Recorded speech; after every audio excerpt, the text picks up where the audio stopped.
Hi, my name is Richard.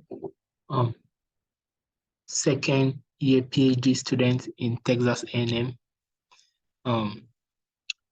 This is from our class, Programming in GIS, taught by Dr. Zhe Zhang, and this is our code demo. First, these are group members, Brendan, Catherine, Dennis, Jace, Richard, and Sterling. So first, we started by installing the necessary libraries. I've already installed them, so I've commented them out. Then we import some of the libraries. As you can see, we imported pandas as PD, Geopandas, which is the main thing we are doing over here. NumPy, Seaborn, ESDA. The ESDA is from Spatial. Is a sub-package of Spatial, which is needed for our correlation later. Okay, so after loading them in, we want to set our pandas so that we can view every column in case we have a table. So after that, with that now, our data is actually an Excel sheet with X and Y, latitude and longitude. So first we read our data. Okay, and now we convert our latitude and longitude. We plot them using the EPSG429. It's a coordinate system in North America, since we're in College Station, Texas. Yeah. So after plotting them in, we convert that plot into a shapefile.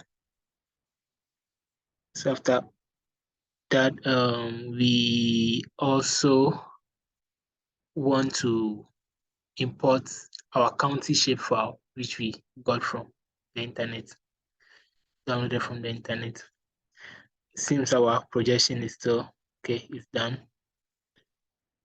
So this is our shapefile showing counties.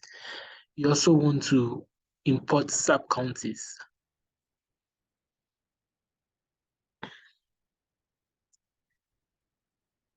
Okay, so these are sub-counties, like smaller division of the counties.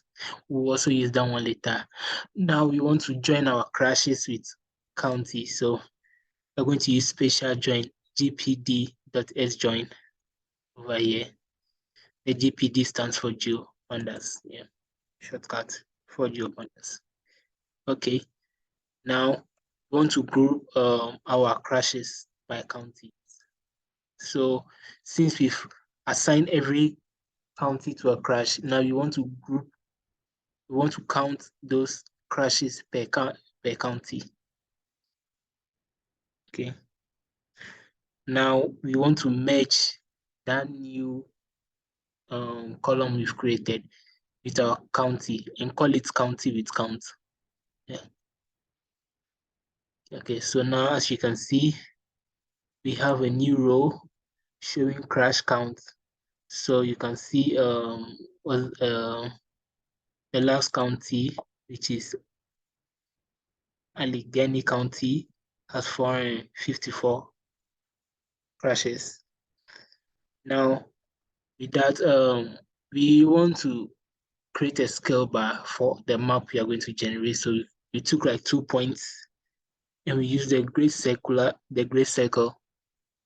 to calculate the distance on the ground so that we can be able to do our scale bar.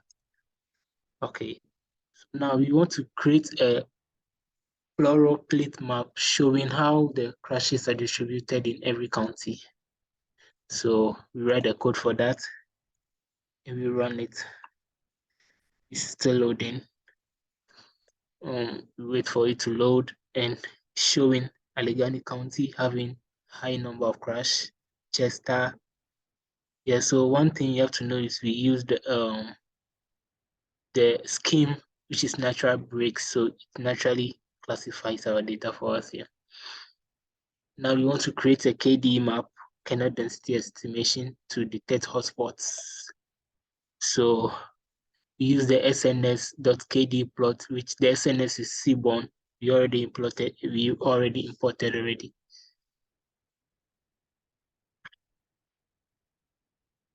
So it's loading.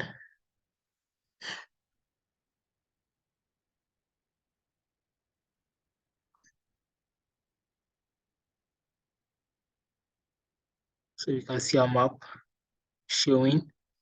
Now we want to do spatial autocorrelation. So for the spatial autocorrelation, we want to analyze it based on the subcounting, because the subcountings, we want to see how the crashes relate to each other. We want to use the smallest area possible. In our case, we chose the subcounties. Okay, so we join the crashes with subcounties like how we did. We join the crash with counties, and now we group by subcounty, and we merge the count. So you can see this place called Sugar Creek has 8 over here. Okay, so now we want to create our spatial weight. So our spatial weight, we're going to use a library called LPS, which we already imported. We use the k nearest neighbor to create our weight. So over here, the k is equal to 5, meaning 5 closest sub-counties close to us here. Now we standardize by row. Sorry, over here. Standardize by row. Okay. Now we use our weight to calculate our spatial lag. Our spatial lag is the assignment to each geography in our data. Yeah. So now we want to create a new variable called subgear crash, which is equal to the count we already created. Now we want to calculate our global spatial autocorrelation. Our global spatial autocorrelation is 0.044, showing, which is positive, showing clustering. You can visualize it by creating a scatter plot map. You can see, which is 0.04. Yeah. Now, we want to show the same thing in normal distribution. So you can see our normal curve is random. And you can see where showing that it is significant. How significant is it? Let's calculate our P and Z value. So our Z value is 3.14 and our P is 0.02. And now our local spatial autocorrelation showing areas with clusters. So we use Lisa, which we already imported. So we run Lisa and still calculating to calculate our local Moran values. And now let's see where we have our clusters. So showing, it's running.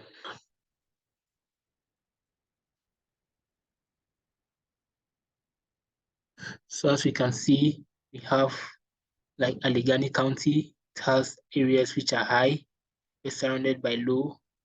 You have Westmoreland, which have high sub-counties surrounded by other high sub-counties. When you have LH is low, surrounded by high, LL low surrounded by low, and NS is not significant. Thank you.